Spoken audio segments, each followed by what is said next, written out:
بسم اللہ الرحمن الرحیم۔ السلام علیکم ورحمۃ اللہ وبرکاتہ۔ آپ دیکھ رہے ہیں یوٹیوب چینل اور میں خورشید احمد۔ آئیے قرآن پڑھیں کے سلسلے میں آج ہم سورہ بقرہ کی آیت نمبر 197 سے 110 کا ترجمہ اور تشریح پڑھیں گے۔ اعوذ باللہ من الشیطان الرجیم، بسم اللہ الرحمن الرحیم۔ الحج اشہر معلومات فمن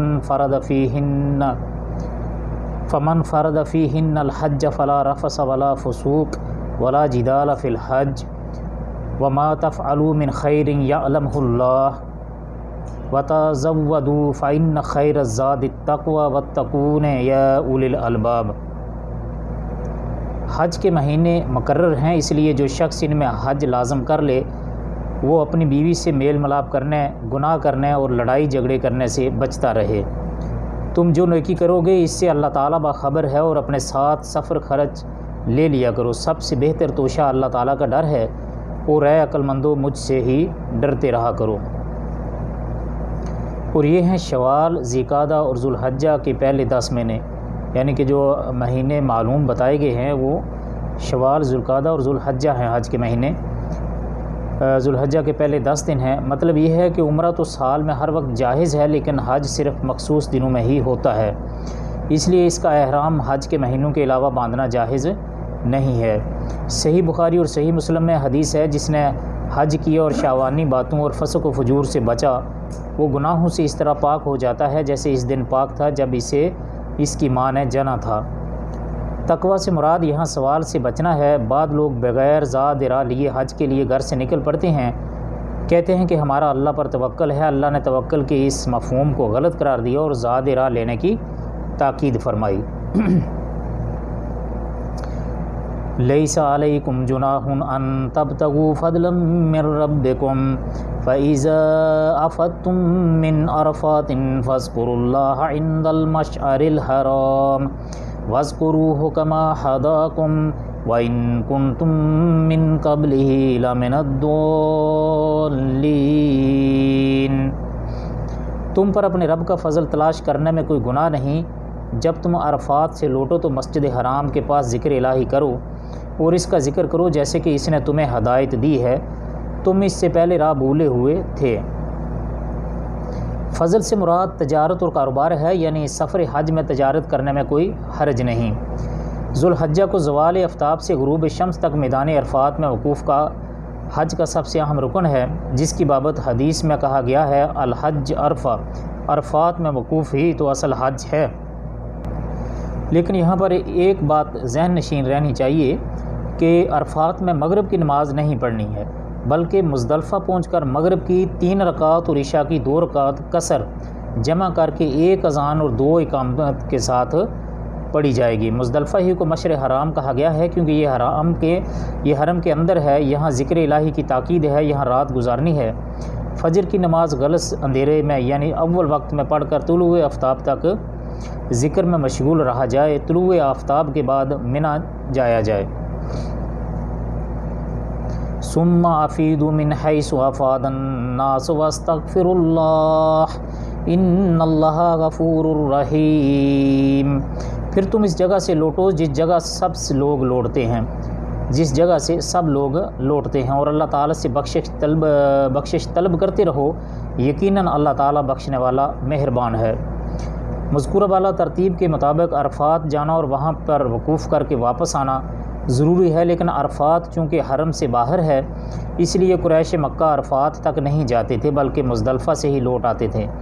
چنانچہ حکم دیا جا رہا ہے جہاں سے سب لوگ لوٹ کر آتے ہیں وہیں سے لوٹ کر آؤ، یعنی عرفات سے۔ فَإِذَا قَضَيْتُم مَّنَاسِكَكُمْ فَاذْكُرُوا اللَّهَ كَذِكْرِكُمْ آبَاءَكُمْ أَوْ أَشَدَّ ذِكْرًا فَمِنَ النَّاسِ مَن يَقُولُ رَبَّنَا آتِنَا فِي الدُّنْيَا وَمَا لَهُ فِي الْآخِرَةِ مِنْ خَلَاقٍ۔ پھر جب تم ارکان حج ادا کر چکو تو اللہ تعالیٰ کا ذکر کرو جس طرح تم اپنے آباء و اجداد کا ذکر کیا کرتے تھے، بلکہ اس سے بھی زیادہ۔ بعض لوگ وہ بھی ہیں جو کہتے ہیں اے ہمارے رب ہمیں دنیا میں دے، ایسے لوگوں کا آخرت میں کوئی حصہ نہیں۔ عرب کے لوگ فراغت کے بعد منا میں میلہ لگاتے اور اپنے آباء و اجداد کے کارناموں کا ذکر کرتے۔ مسلمانوں کو کہا جا رہا ہے جب تم 10 ذوالحجہ کو کنکریاں مارنے، قربانی کرنے، سر منڈانے، طواف کعبہ اور سعی صفا مروہ سے فارغ ہو جاؤ تو اس کے بعد جو 3 دن منی میں قیام کرنا ہے وہاں خوب اللہ کا ذکر کرو، کیونکہ جاہلیت میں تم اپنے آباء و اجداد کا تذکرہ کیا کرتے تھے۔ وَمِنْهُمْ مَنْ يَقُولُ رَبَّنَا آتِنَا فِي الدُّنْيَا حَسَنَةً وَفِي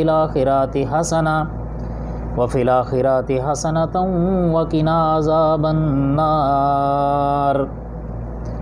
اور بعض لوگ وہ بھی ہیں جو کہتے ہیں اے ہمارے رب ہمیں دنیا میں نیکی دے اور آخرت میں بھی بلائی عطا فرما اور عذاب جہنم سے نجات دے، یعنی اعمال خیر کی توفیق اہل ایمان دنیا میں بھی دنیا طلب نہیں کرتے بلکہ نیکی کی ہی توفیق طلب کرتے ہیں۔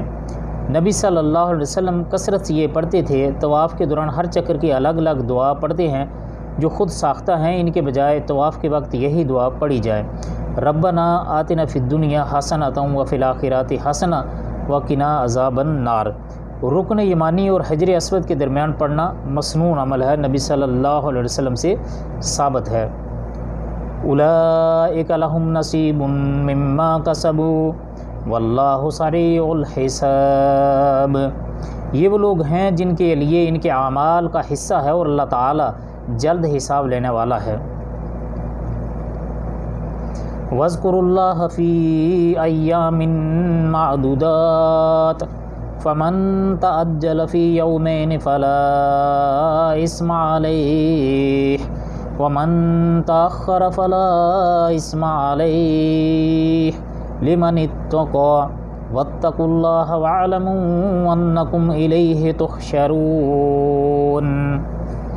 اور اللہ تعالیٰ کی یاد ان گنتی کے چند ایام یعنی ایام تشریق میں کرو، 2 دن کی جلدی کرنے والوں پر بھی کوئی گناہ نہیں اور جو پیچھے رہ جائے اس پر بھی کوئی گناہ نہیں، یہ پرہیزگار کے لیے ہے، اور اللہ تعالیٰ سے ڈرتے رہو اور جان رکھو تم سب اس کی طرف جمع کیے جاؤ گے۔ مراد ایام تشریق ہے یعنی 11، 12 اور 13 ذوالحجہ، ان میں ذکر الہی یعنی بآواز بلند تکبیرات مسنون ہیں، صرف فرض نمازوں کے بعد ہی نہیں جیسے کہ ایک کمزور حدیث کی بنیاد پر مشہور ہے، بلکہ ہر وقت یہ تکبیرات پڑھی جائیں۔ کنکریاں مارتے وقت ہر کنکری کے ساتھ تکبیر پڑھنی مسنون عمل ہے، اللہ اکبر لا الہ الا اللہ واللہ اکبر وللہ الحمد۔ رمی جماد یعنی جمرات کو کنکریاں مارنا 3 دن افضل ہیں، لیکن اگر کوئی 2 دن یعنی 11 اور 12 ذوالحجہ کنکریاں مار کر واپس آ جائے تو اس کی بھی اجازت دی گئی ہے۔ وَمِنَ النَّاسِ مَن يُعْجِبُكَ قَوْلُهُ فِي الْحَيَاةِ الدُّنْيَا وَيُشْهِدُ اللَّهَ عَلَى مَا فِي قَلْبِهِ وَهُوَ أَلَدُّ الْخِصَامِ۔ بعض لوگوں کی دنیاوی غرض کی باتیں آپ کو خوش کر دیتی ہیں اور وہ اپنے دل کی باتوں پر اللہ کو گواہ کرتا ہے، حالانکہ دراصل وہ زبردست جھگڑالو ہے۔ بعض ضعیف روایات کے مطابق یہ آیت ایک منافق اخنس بن شریک ثقفی کے بارے میں نازل ہوئی ہے، لیکن صحیح بات یہ ہے کہ اس سے مراد سارے ہی منافقین اور منکرین ہیں جن میں یہ مذموم اوصاف پائے جائیں جو کہ اس کے ضمن میں بیان فرمائے ہیں۔ وَإِذَا تَوَلَّى سَعَىٰ فِي الْأَرْضِ لِيُفْسِدَ فِيهَا وَيُهْلِكَ الْحَرْثَ وَالنَّسْلَ وَاللَّهُ لَا يُحِبُّ الْفَسَادَ واللہ لا يحب الفساد۔ جب وہ لوٹ کر جاتا ہے تو زمین پر فساد پھیلانے کی اور کھیتی اور نسل کی بربادی کی کوشش میں لگا رہتا ہے، اور اللہ تعالیٰ فساد کو ناپسند کرتا ہے۔ وَإِذَا قِيلَ لَهُ اتَّقِ اللَّهَ أَخَذَتْهُ الْعِزَّةُ بِالْإِثْمِ فَحَسْبُهُ جَهَنَّمُ وَلَبِئْسَ الْمِهَادُ۔ اور جب اسے کہا جائے کہ اللہ سے ڈرو تو تکبر اور تعصب سے اسے گناہ پر آمادہ کر دیتا ہے، ایسے کے لیے بس جہنم ہی ہے اور یقیناً وہ بدترین جگہ ہے۔ تکبر اور غرور اس سے گناہ پر ابارتا ہے، عزت کے معنی غرور اور انانیت ہے۔ وَمِنَ النَّاسِ مَن يَشْرِي نَفْسَهُ ابْتِغَاءَ مَرْضَاتِ اللَّهِ وَاللَّهُ رَءُوفٌ بِالْعِبَادِ۔ اور بعض لوگ وہ بھی ہیں کہ اللہ تعالیٰ کی رضامندی کی طلب میں اپنی جان تک بیچ ڈالتے ہیں، اور اللہ تعالیٰ اپنے بندوں پر بڑی مہربانی کرنے والا ہے۔ یہ آیت کریمہ کہتے ہیں حضرت صہیب رضی اللہ عنہ رومی کے بارے میں نازل ہوئی ہے کہ جب وہ ہجرت کرنے لگے تو کافروں نے کہا یہ مال سب یہاں کا کمایا ہوا ہے، اسے ہم سب نہیں لے جانے دیں گے۔ حضرت صہیب رضی اللہ عنہ نے یہ سارا مال ان کے حوالے کر دیا اور دین لے کر حضور کی خدمت میں حاضر ہو گئے۔ آپ صلی اللہ علیہ وسلم نے سن کر فرمایا صہیب نے نفع بخش تجارت کی، 2 مرتبہ فرمایا فتح القدیر۔ لیکن یہ آیت بھی عام ہے جو تمام مومنین، متقین اور دنیا کے مقابلے دین کو اور آخرت کو ترجیح دینے والوں کو شامل ہے، کیونکہ اس قسم کی تمام آیات کے بارے میں لفظ عموم کا اعتبار ہوگا، سبب نزول کے خصوص کا اعتبار نہیں کیا جائے گا۔ پس اخنس بن شریک جس کا تذکرہ پچھلی آیت میں ہوا، برے کردار کا ایک نمونہ ہے جو ہر اس شخص پر صادق آئے گا جو اس جیسے برے کردار کا حامل ہوگا، اور صہیب رضی اللہ عنہ خیر اور کمال و ایمان کی ایک مثال ہیں ہر اس شخص کے لیے جو ان صفات و خیر و کمال سے متصف ہوگا۔ یا ایھا الذین آمنوا ادخلوا فی السلم کافۃ ولا تتبعوا خطوات الشیطان انہ لکم عدو مبین۔ ایمان والو اسلام میں پورے داخل ہو جاؤ اور شیطان کے قدموں کی تابعداری نہ کرو، وہ تمہارا کھلا دشمن ہے۔ اہل ایمان کو کہا جا رہا ہے کہ اسلام میں پورے داخل ہو جو اس طرح نہ کرو جو باتیں تمہاری مصلحتوں اور خواہشات کے مطابق ہوں، ان پر تو عمل کر لو، دوسرے حکموں کو نظر انداز کر دو۔ اس طرح جو دین تم چھوڑ آئے ہو اس کی باتیں اسلام میں شامل کرنے کی کوشش مت کرو، بلکہ صرف اسلام کو مکمل طور پر اپناؤ۔ اس سے دین میں بدعات کی بھی نفی کر دی گئی، اور آج کل کے سیکولر ذہن کی تردید بھی جو اسلام کو مکمل طور پر اپنانے کے لیے تیار نہیں، بلکہ دین کو عبادت یعنی مساجد تک محدود کرنا اور سیاست اور ایوان حکومت سے دین کو نکال دینا چاہتے ہیں۔ اس طرح عوام کو بھی سمجھایا جا رہا ہے جو رسوم اور رواج اور علاقائی ثقافت اور روایات کو پسند کرتے ہیں اور انہیں چھوڑنے کے لیے آمادہ نہیں ہوتے، جیسے مرگ اور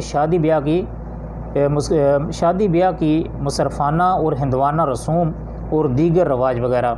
اور یہ کہا جا رہا ہے کہ شیطان کے قدموں کی پیروی مت کرو جو تمہیں مذکورہ خلاف اسلام باتوں کے لیے حسین فلسفے تراش کر پیش کرتا ہے، برائیوں پر خوش نما غلاف چڑھاتا اور بدعات کو بھی نیکی باور کراتا ہے تاکہ اس کے دام میں ہم رنگ زمین میں پھنسے رہو۔ فَإِن زَلَلْتُم مِّن بَعْدِ مَا جَاءَتْكُمُ الْبَيِّنَاتُ فَاعْلَمُوا أَنَّ اللَّهَ عَزِيزٌ حَكِيمٌ۔ اگر تم باوجود تمہارے پاس دلیل آ جانے کے بھی پھسل جاؤ تو جان لو کہ اللہ تعالیٰ غلبہ والا اور حکمت والا ہے۔ هل ينظرون إلا أن يأتيهم الله في ظلال من الغمام والملائكة وقضي الأمر وإلى الله ترجع الأمور۔ کیا لوگوں کو اس بات کا انتظار ہے کہ ان کے پاس خود اللہ تعالیٰ بادل کے سائبانوں میں آ جائے اور فرشتے بھی اور کام انتہا تک پہنچا دیا جائے؟ اللہ ہی کی طرف سے تمام کام لوٹائے جاتے ہیں۔ یہ تو قیامت کا منظر ہے جیسا کہ بعض تفسیری روایات میں ہے۔ ابن کثیر یعنی کیا یہ قیامت برپا ہونے کا انتظار کر رہے ہیں، یا پھر اس کا مطلب یہ ہے کہ اللہ تعالیٰ فرشتوں کے جلوے اور بادلوں کے سایہ میں ان کے سامنے آئیں اور فیصلہ چکائیں، تب وہ ایمان لائیں گے؟ لیکن ایسا اسلام قابل قبول نہیں، اس لیے قبول اسلام میں تاخیر مت کرو اور فوراً اسلام قبول کر کے اپنی آخرت سنوار لو۔ تو یہ تھی ہماری آج کی ویڈیو، امید ہے آپ کو ویڈیو اچھی لگی ہوگی۔ اللہ تعالیٰ ہم سب کو قرآن پاک سے سمجھ کر پڑھنے اور اس پر عمل کرنے کی توفیق عطا فرمائے۔ آپ سب کے قیمتی وقت کا بہت بہت شکریہ۔ آپ سے گزارش ہے کہ اگر آپ پہلی بار اس چینل پر تشریف لائے ہیں تو چینل کو سبسکرائب کر لیجئے اور گھنٹی کے بٹن کو دبا کر آل پر ضرور کلک کر لیجئے تاکہ ہر آنے والی ویڈیو آپ تک بر وقت پہنچتی رہے۔ السلام علیکم ورحمۃ اللہ وبرکاتہ۔